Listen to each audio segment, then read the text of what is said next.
María al pie de la cruz. Esta es la quinta charla de ese cursillo que hemos llamado Hablemos de María.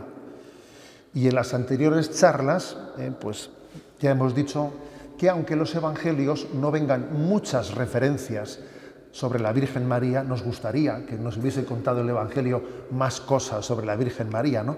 Pero aunque no cuenten muchas cosas, sí es cierto que la Virgen María aparece en los evangelios en los momentos fundamentales, sobre todo en los tres momentos fundamentales: la encarnación, la redención, la Pascua, y Pentecostés, la venida del Espíritu Santo. A ver, esos tres son los momentos fundamentales. Bueno, pues esta quinta charla, María al pie de la cruz, es también pues, uno de esos tres momentos fundamentales, ¿no? El de la redención. Por otra parte, como siempre estoy diciendo al comienzo de todas las charlas de este cursillo, que yo no soy para nada original, y que el contenido fundamental que yo os voy a trasladar, pues lo he tomado de un libro del padre Rainero Cantalamessa, que es un capuchino que fue el predicador de la Santa Sede hasta hace poco tiempo, y él tiene un libro llamado María, espejo de la Iglesia, y fundamentalmente está tomado de ahí, aunque alguna cosita igual pues yo me he atrevido a añadir. Y recuerdo que la tesis fundamental de ese libro es que María es una carta que Dios ha escrito al mundo, nos ha escrito a cada uno de nosotros, ¿no? Entonces, si María es una carta de Dios para mostrarnos el camino de la santidad, qué importante será que leamos con atención esa carta de Dios, que nos fijemos en María con atención, ¿no? Porque Dios nos está queriendo decir muchas cosas en ella. El texto fundamental, el texto evangélico fundamental de la charla de hoy es obvio cuál va a ser. María al pie de la cruz, pues es el texto de Juan 19, versículo 25-27. Es San Juan el que recoge ese texto. No es casualidad. San Juan, el discípulo que vivió con María, claro, el que vivió con ella, la tomó en su casa. Dice: junto a la cruz de Jesús estaban su madre, la madre de su madre, María, la de Cleofás, y María la Magdalena. Jesús, al ver a su madre y junto a ella al discípulo al que amaba, dijo a su madre: mujer, ahí tienes a tu hijo. Luego dijo al discípulo: ahí tienes a tu madre. Y desde aquella hora el discípulo la recibió como algo propio. Este es el texto y sobre él vamos a reflexionar. Pero la primera reflexión, darnos cuenta de que María contempla la gloria de Cristo ya en la cruz, sin esperar a la resurrección, porque nosotros decimos, ¿no? La gloria viene en la resurrección, pero es que lo propio de María es que ella ha tenido el don de contemplar la gloria en la misma cruz. Una primera consideración. A María solo se le menciona en los evangelios a propósito de la cruz y de la muerte de Jesús. No se habla de ella en la resurrección, en las apariciones de Jesús resucitado, etc. No se habla de la Virgen María. Si bien es cierto que la tradición cristiana se ha considerado como muy probable, incluso como cierto, que Jesús resucitado se apareció a su madre, pero en los evangelios no se cuenta. Por ejemplo, San Ignacio de Loyola, en los ejercicios espirituales, en el punto 299 de los ejercicios espirituales, dice: se apareció a la Virgen María, lo cual, aunque no se diga en la Escritura, se tiene por dicho en decir que apareció a tantos otros. Porque la Escritura supone que tenemos entendimiento. Como está escrito, también vosotros estáis sin entendimiento. O sea, San Ignacio dice, a ver, si tenemos sentido común, pues se apareció a su madre, ¿no? Ese es el argumento de San Ignacio de Loyola. La Escritura dice, ¿no tenéis entendimiento? ¿Qué? Pues es obvio que se apareció a su madre. Pero no está narrado. No está narrado. Entonces, claro, el asunto es, no está narrado, ¿por qué? porque fue un olvido, porque fue, bueno, pues quizás porque en María en concreto, posiblemente porque tuvo lugar de una manera tan íntima y tan personal, que allí no hubo ni luces ni taquígrafos. Eso puede ser ya por sí solo una razón. Pero además también por una segunda razón. Porque María era la que fue capaz de ver a su hijo resucitado incluso en la cruz antes de que resucitase. Nosotros nos ceñimos a los evangelios y como allí no se narran las apariciones de Jesús resucitado a María, nos hacemos una pregunta, ¿no? ¿Y esto por qué es? Porque obviamente si a alguien la Virgen María le pudo contar las intimidades fue a San Juan, que era con el que vivía, con el discípulo amado que vivía. A él le contó las intimidades, como por ejemplo queda claro pues en episodios como las bodas de Caná de Galilea, etcétera, ¿no? Sin duda existe una intencionalidad en San Juan en la que queremos adentrarnos. ¿Y cuál es esa intencionalidad? Pues ver cómo la fe de María es la fe más intensa de todos aquellos que han descubierto, que han reconocido la gloria de Jesucristo. En primer lugar, veamos que en el Evangelio de San Juan, la cruz significa la hora de Jesucristo. Se dice que el Evangelio de San Juan es el Evangelio de la hora. Es el Evangelio de la hora. Mujer, todavía no ha llegado mi hora. Ya se acerca la hora. Esta es la hora del poder de las tinieblas. Para esta hora he venido al mundo. ¿Qué hora es esa? Esa es la hora nona del día de la crucifixión. La cruz es la hora de Jesús, según el Evangelio de San Juan. Llegado el momento de la pasión, Jesús dice: Padre, ha llegado la hora, glorifica a tu Hijo. Fijaros bien, ha llegado la cruz, glorifica a tu Hijo. Según el Evangelio de San Juan, Jesús es glorificado ya en la cruz. No queda pendiente de glorificar hasta la resurrección, sino que en la misma cruz es glorificado. Por eso también dice, ¿no? Cuando levantéis al Hijo del Hombre, sabréis que yo soy. Al verle levantado y verle morir de esa manera, ofreciendo su vida al Padre, sabréis que es Él, se mostrará su gloria. En el momento en el que Jesús pronuncia todo está cumplido, Juan 19:30, en la forma en la que Cristo muere, se hace presente ya la resurrección. La resurrección está virtualmente presente. ¿Por qué? Porque muere perdonando, muere dando vida. Su muerte es gloriosa. La muerte de Cristo es gloriosa. Ahora viene la pregunta, ¿y quién se dio cuenta de esto? ¿De esto quién se dio cuenta? Porque ahí había mucha gente que no se estaba dando...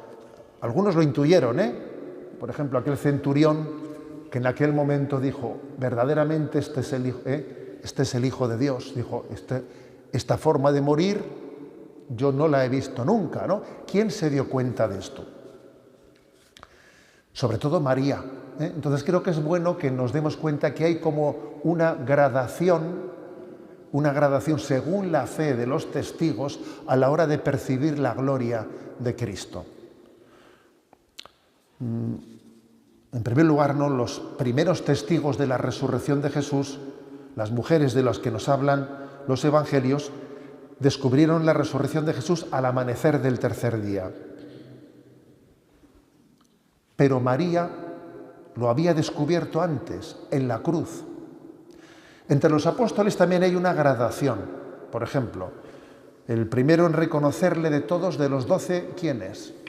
Es Juan, que dice que entró al sepulcro, vio el sepulcro vacío y las vendas a un lado, y creyó.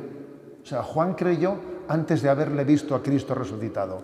Le bastó ver el sepulcro vacío y las vendas a un lado, y entonces Juan creyó, antes de verle resucitado. Pero el resto de los apóstoles necesitaron que se les apareciese.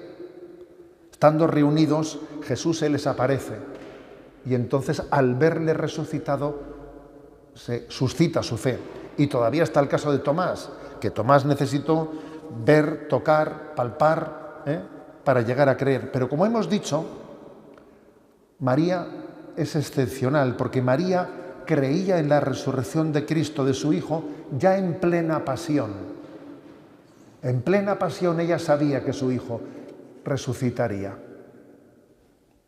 Su fe era capaz de contemplar la gloria en medio de la pasión. Ella fue la única en esperar la resurrección. Hubo un día, el Sábado Santo, hubo un día en que solo ella esperó. Solo ella mantuvo la virtud de la esperanza. Por eso en María vemos la capacidad de ver la gloria de su Hijo. Cuando San Juan nos presenta a María al pie de la cruz, la está poniendo no solo como testigo de la derrota de su Hijo, sino como testigo del triunfo de su glorificación. Cuando el prólogo del Evangelio de San Juan afirma hemos visto su gloria, se refiere también a la gloria de la cruz. Hemos visto su gloria en la cruz. La palabra se hizo carne y acampó entre nosotros y hemos contemplado su gloria, gloria que recibe del Padre como Hijo único, lleno de gracia y de verdad. Por lo tanto, en primer lugar, de María destacamos, subrayamos, que ha contemplado la gloria de Cristo ya en la cruz. Pero damos un paso más. Vamos a ver a María cómo se desenvuelve en la pasión, cómo se desenvolvió en medio de la pasión. Claro, dicho lo anterior, que nadie sospeche, que nadie saque la conclusión, si María esperaba la resurrección de su Hijo, entonces eso le ahorró los sufrimientos. No, ese silogismo no cabe hacerlo, ¿no? No, porque lo mismo cabe decir de Jesús. ¿Jesús sabía que iba a resucitar? Sí. De hecho, él había profetizado, al tercer día resucitaré. Pero el hecho de que Jesús supiese que iba a resucitar no le resta un ápice de todo el sufrimiento de la pasión. Pues con María pasa lo mismo, ¿sabes? Pasa lo mismo. Ella vivió toda la crueldad de la pasión, la agonía, la coronación de espinas, la flagelación, las traiciones, las negaciones. Y es que son dos niveles distintos. Uno es el nivel de la esperanza, el nivel de la fe, y otro es el nivel de los acontecimientos fácticos de la vida. Son dos cosas que son distintas, ¿no? Una cosa no te ahorra la otra. Es decir, que María, al igual que Jesús, bebió el cáliz de la cruz y lo bebió hasta el fondo. Si ella estuvo en el Calvario, es más que probable que también estuviese en Jerusalén en los episodios previos. Eso no se cuenta en los Evangelios, que María estuviese en los episodios previos de que si el interrogatorio ante Pilato, que si el traslado de la cruz, que si la flagelación, eso no se cuenta. Pero curiosamente, la famosa película de Mel Gibson, yo creo que con una profundidad y una intuición maravillosa, pone a María presente en todos los episodios de la pasión, lo cual es muy probable. Si has estado en el Calvario, ¿cómo no vas a haber estado en todo lo anterior? Es también un poco lógico, ¿no? Esa película de Mel Gibson, por ejemplo, tiene episodios maravillosos de su madre siguiendo a su hijo, saliendo al encuentro de su hijo en momentos del traslado del Vía Crucis, como María también está presente en la flagelación, cómo recoge con paños blancos la sangre de su hijo derramada. Todo eso es históricamente muy probable, pues porque obviamente no tendría sentido que estuviese solo en el Calvario y no en los pasos anteriores. Ahora bien, llama la atención que los evangelios no recogen en ningún momento que María gritase o que expresase un dolor al modo de las plañideras. Eso no lo dice. Que sin embargo sí se dice de las otras mujeres que la acompañaban. En Lucas 23, 27, se habla del lamento de las mujeres, etc. ¿No? De María no se dice eso, ¿no? No se ha transmitido ninguna palabra de María en el momento de la pasión. Fíjate, los evangelios no han dicho en ningún momento y María dijo. Hay un silencio absoluto, ¿no? Se nos ha transmitido su silencio. Porque el lenguaje de la cruz es el silencio. Es el silencio el que guarda para Dios el perfume del sacrificio. Entonces, el silencio de María al pie de la cruz es elocuente. Es un silencio elocuente. Aquí hay una gran lección de María, ¿no? De cómo se hace presente abrazando la cruz de su hijo, ¿no? En silencio, pero en conexión con su hijo.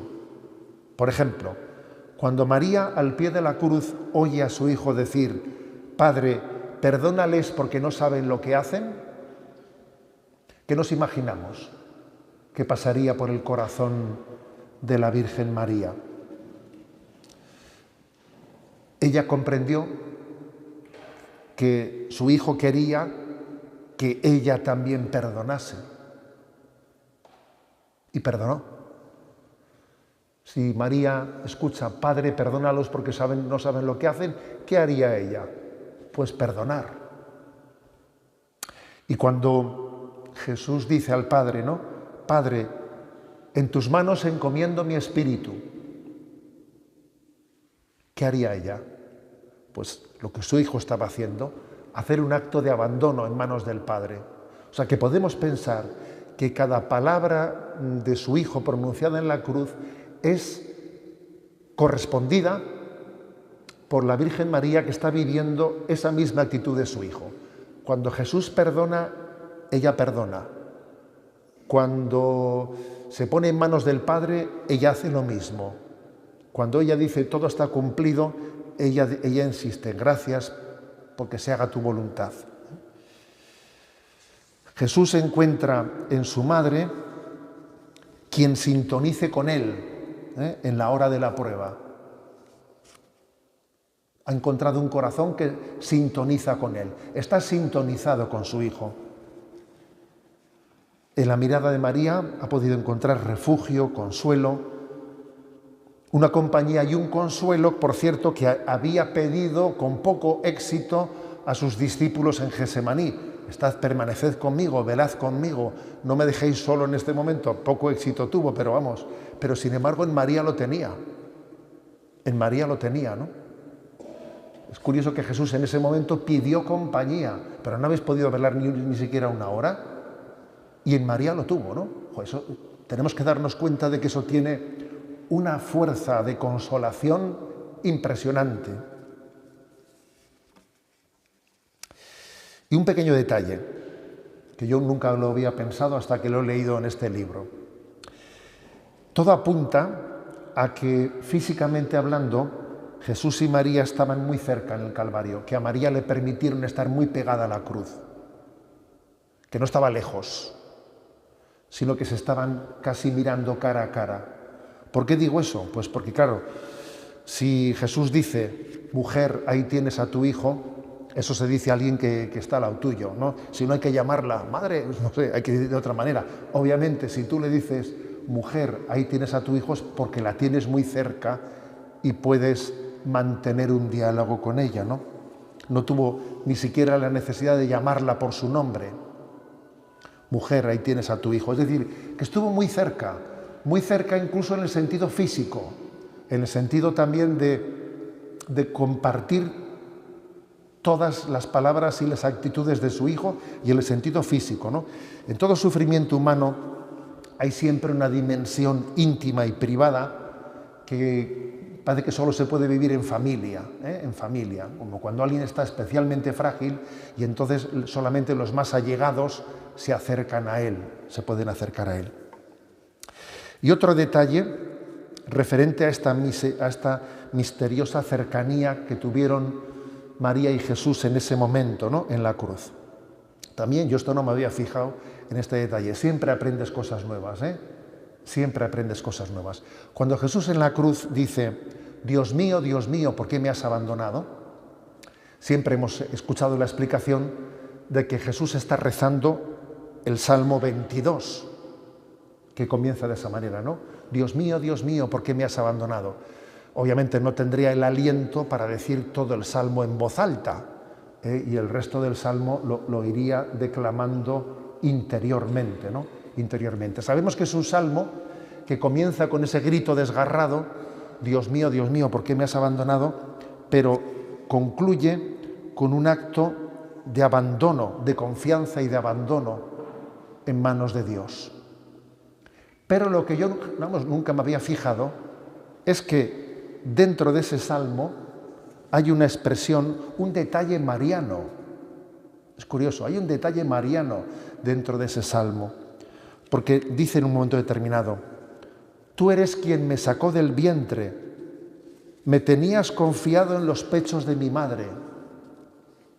Dice el Salmo 22, versículo 10. Fíjate, Jesús está rezando al Padre en ese momento, teniendo a su madre junto a él, y él le dice al Padre, ¿no? Tú eres quien me sacó del vientre, de este vientre.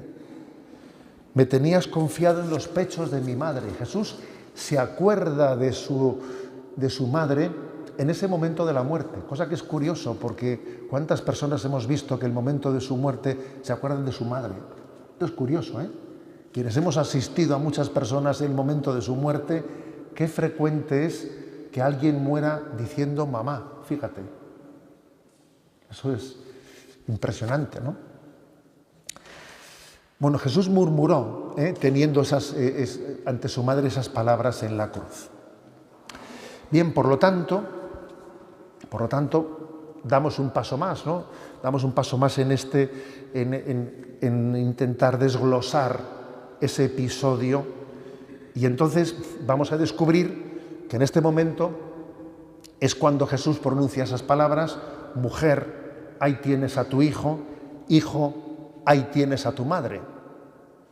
Bueno, primero vamos a decir también que antes de hacer una interpretación espiritual de esas palabras, hagamos también una interpretación muy humana, que es que él tendría la preocupación de con quién se queda mi madre. ¿Me explico? O sea, a ver, esa preocupación también entendámosla. Antes de pasar a hacer una interpretación de la maternidad espiritual de María, un momento. Primero, hagamos la interpretación más obvia, más humana, ¿no? Jesús está confiando a su madre a alguien. Bueno, antes José vivía, José marchó. ¿Con quién se queda mi madre? Mi madre no tiene nadie quien cuidarla, ¿no? Entonces, ahora que María se va a quedar sola en el mundo, Dios le pide a Juan que la tome consigo. Juan va a continuar la sombra protectora de José. Esto igual no lo hemos pensado, pero San Juan continúa la sombra protectora de San José. María se deja cuidar por la providencia de Dios, que le conduce de unas manos en otras, ¿no? Es como cuando los hijos le dicen, mamá, vente a vivir conmigo. Bueno, pues allá que voy. Mamá, vente acá, allá que voy. A ver, también ella hace un acto de confianza, de dejarse cuidar, ¿no? De ponerse en manos de quien pueda cuidarla.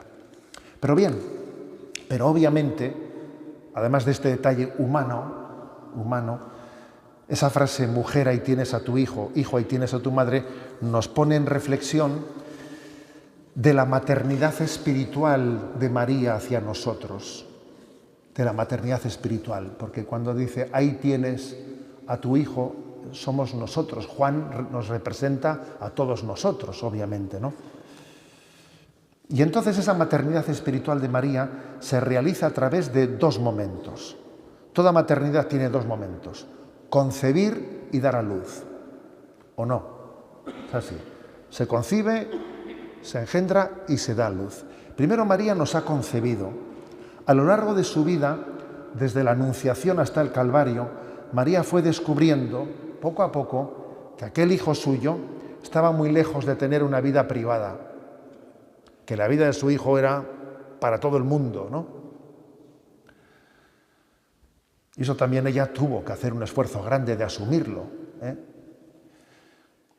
Que era para todo el mundo, que era primogénito entre muchos hermanos. Y entonces ella, poco a poco, se fue haciendo madre de todo lo que su hijo iba engendrando. Esto, pues por ejemplo, pues yo creo que los que somos sacerdotes hemos conocido a nuestros padres asumiendo que somos sacerdotes y entonces viendo cómo en sus vidas entran montones de personas sencillamente porque están ligadas a la vida de sus hijos, ¿no?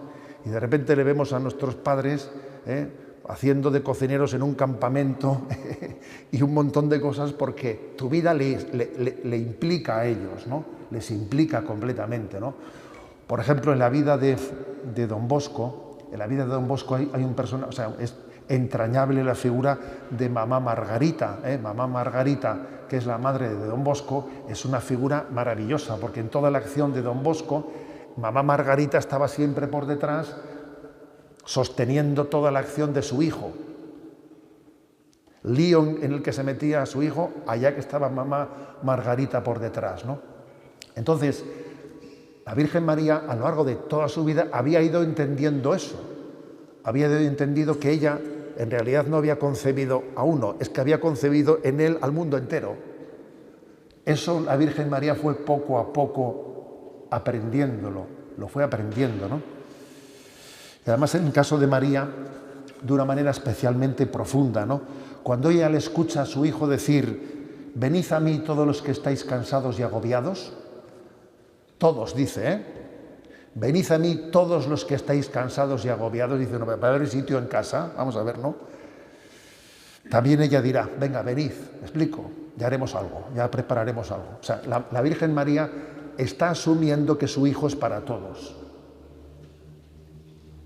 Luego nos está concibiendo ya a todos. Cuando ella asume que su hijo es para todos, en cierto sentido, está también asumiendo que todos aquellos que son de su hijo son suyos también. Y claro, nos fue concibiendo y nos fue engendrando y dando vida, ¿no? Hemos nacido espiritualmente de María en el Calvario, porque nos da luz, no sé, nos ha concebido, engendrado durante toda la vida. Pero el momento del Calvario fue el momento de darnos a luz. En un parto doloroso, por cierto, porque el nacimiento de Jesús fue virginal, fue milagroso, pero nuestro parto sí que fue doloroso. Entonces nos viene a la mente aquel salmo que dice, ¿no? Salmo 87, 2. Uno por uno todos han nacido en ella. Un salmo que perfectamente podríamos referir al momento de la maternidad en el que María nos da luz al pie de la cruz. Uno por uno todos han nacido en ella. El Señor escribirá en el registro de los pueblos: este ha nacido allí. Yo nací en el Calvario y fui engendrado por María. Si San Pablo pudo decir a sus fieles, 1 Corintios 4:15, yo os engendré en Cristo, si eso lo dice San Pablo, yo os engendré en Cristo, oye, digo yo que María también podrá decirlo, ¿no? Si San Pablo dice, hijos míos, por quienes sufro dolores de parto, eso lo dice San Pablo por los Gálatas, hijos míos, por quien sufro dolores de parto, también podrá decir la Virgen María, ¿no? Por nosotros. Bien, pues por lo tanto, vamos a concluir diciendo, aprendamos e imitemos a María. Imitar a María al pie de la cruz es caer en cuenta de que estamos llamados a casarnos no con una cruz desnuda, sino con una cruz en la que Jesucristo está presente. Porque una cruz sin Cristo es desesperante. María nos enseña a hacer un acto de fe. El acto de fe de que toda cruz en la que está Jesucristo presente es redentora. Es redentora. Y si a María se le llama, pues digamos, hay pues muchos santos, ¿no? Aunque no esté definido dogmáticamente, pero hay muchos santos que le han llamado a la Virgen María corredentora, que en cierto sentido estamos llamados todos a serlo, todos a ser corredentores, ¿no? Es porque vivimos eso de completo en mi carne lo que falta a la pasión de Cristo. Es decir, María nos invita a hacer un acto de fe en que toda cruz unida a Jesucristo es fecunda, es redentora. Y esta es la clave, ¿no? Estamos llamados a hacer ese acto de fe. La cruz de Cristo es fecunda, es redentora. El que quiera seguirme, que se niegue a sí mismo, tome su cruz y me siga. La Virgen María, sobre todo, ¿qué es lo que quiere de nosotros? Suscitar una determinada determinación de que abracemos la cruz, de que no seamos enemigos de la cruz, de que no huyamos de la cruz. La cruz despoja, claro que despoja. Es un instrumento por el que Dios poda los sarmientos de la vid, nos purifica, y eso duele, pero esa purificación es necesaria para extraer en nosotros la imagen de Cristo, ¿no? Se dice que el escultor Miguel Ángel, que era un genio, solía decir que la escultura es el arte de quitar. Cuando él veía pues, un bloque de mármol, decía, en este bloque de mármol hay un ángel encerrado, porque él ya estaba imaginándose el ángel. Lo que hace falta es quitar hasta que aparezca el ángel, ¿no? Pero claro, obviamente para quitar hay que coger un cincel y un martillo e ir dando golpes hasta que allí aparezca la imagen. Esto pasa también con la cruz, que la cruz también es un despojarnos, despojarte del hombre viejo, de tu pecado, hasta que en ti aparezca esa imagen de Cristo. Pero claro, es doloroso, La cruz nos despoja, pero también la cruz nos une entre nosotros, nos hace comprensivos, nos hace solidarios, nos hace maduros. Yo esta semana que he estado, cada semana suelo hacer una visita a un colegio, y esta semana estoy en uno de nuestros colegios. Como hay 62 para visitar, todavía tengo tiempo. Pero bueno, lo que me ha llamado la semana, siempre te llama la atención alguna cosa, ¿verdad? En las visitas. Esta semana me ha llamado la atención, pues los niños, así de 11, 12 años, ucranianos, que están así en nuestros colegios, cómo se les nota que el sufrimiento les ha hecho especialmente maduros. Oh, ¿qué diferencia? ¿Qué diferencia de un niño frívolo, jiji, jaja, de otro que de repente sabe lo que está viviendo su familia, su pueblo y cómo habla? Es que parece que tiene 10 años más que los otros.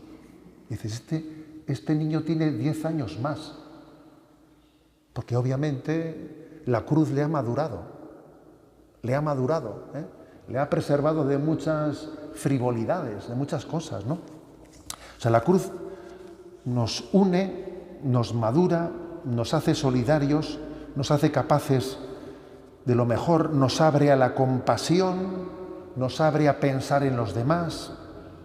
Sobre todo la cruz nos une a Dios, ¿Sabéis una cosa? Que San Buenaventura, él tiene un pequeño tratado sobre 7 pasos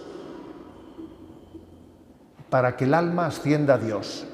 ¿Y sabéis cuál es el séptimo de los 7 pasos? La cruz, dice él. A ver, el paso supremo para acceder a Dios es la cruz. Es el lugar de unión plena.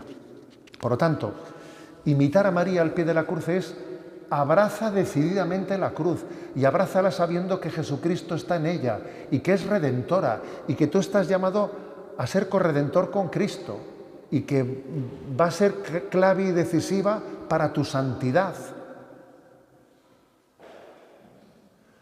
En esa supuesta desgracia tienes que ver una gracia, la gracia de la santificación de Dios en tu vida. En toda cruz hay un designio de santidad. Y también creo que otra imitación, aparte de imitar a María, es imitar a Juan. Imitar a Juan, que de esto solemos hablar poco, ¿eh? Hay que imitar también a Juan, en cómo Juan acogió a María. Dice el Evangelio, y el discípulo la tomó consigo. Es un versículo muy complicado de traducir, por eso no os extrañéis que en las Biblias veáis traducciones un poco sorprendentemente distintas, porque uno dice, desde aquella hora el discípulo la acogió en su casa, y otro dice, desde aquella hora el discípulo la tomó como cosa suya, desde aquella hora el discípulo la acogió como amada. O sea, es difícil la traducción del texto griego, pero igual es providencialmente difícil, ¿sabes? Porque en el fondo significa todo eso. Significa todo eso. La tomó como cosa suya, la tomó en su casa, la tomó como lo más querido. Hagamos un esfuerzo de imaginación para entender lo que pudo suponer para Juan vivir con María. Rezar con ella, comer con ella. Te ha quedado riquísimo, María. ¿Te imaginas, no? Decirle eso a la Virgen María, ¿no? Escuchar de ella sus recuerdos. Me imagino que eso sería lo más fuerte para Juan. Oye, estaría deseando momentos de sobremesa en el que María le contase recuerdos, ¿no? Por ejemplo, pues por un episodio como el de las bodas de Caná, pues es que se lo tenía que contar a Juan, ¿no? Celebrar la Eucaristía con ella. Eso es impresionante, que Juan, como apóstol, celebraba la Eucaristía y allí estaba María y comulgaba ese cuerpo de su hijo que había sido engendrado en su seno, ¿no? A ver, yo creo que es importante que nos hagamos el esfuerzo de imaginación para entender lo que pudo ser para Juan acoger a María en su casa. ¿Qué puede significar para nosotros recibir a María en nuestra casa? Y aquí puede concentrarse la espiritualidad de San Luis María Griñón de Montfort, quien nos invita a la consagración al Inmaculado Corazón de María. Esa que vamos a hacer, si Dios quiere, el día 23 de febrero, en el día último de ese Congreso Mariológico, que va a terminar con la consagración de la diócesis al Corazón Inmaculado de María. A ver, ¿qué es lo más próximo que podemos hacer nosotros para imitar a Juan cuando dice, desde aquel momento la recibió en su casa, la recibió como cosa suya, como lo más querido? La consagración al Corazón Inmaculado de María. Porque eso se traduce, que es recibir a María en casa.